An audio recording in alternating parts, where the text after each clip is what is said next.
How do you break up with a friend? You know, how do you tell your friend that you don't want to keep kissing them on the mouth and rubbing their back and keep showering with them? How do you do that? How do you break up with a friend? Right? I'm not talking about in a relationship. I mean a genuine friend. Because friends are different nowadays. I think we've evolved as a species where we can say that all of our friends are kind of delicious. You only want to be friends with people who you'd beat in an MMA match, is really what I'm trying to say.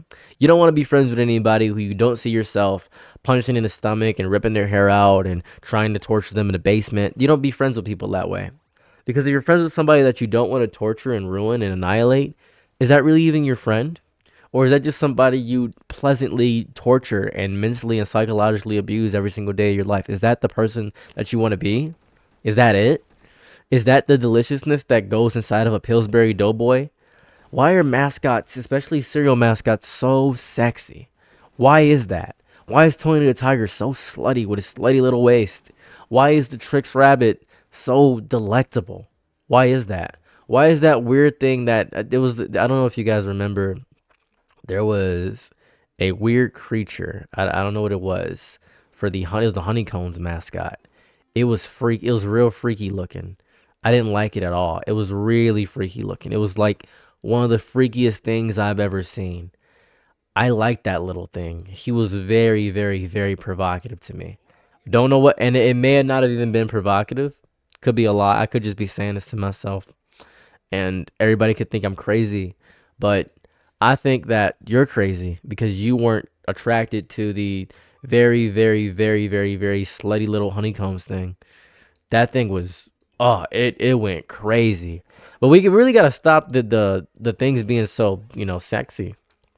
Maybe that's me.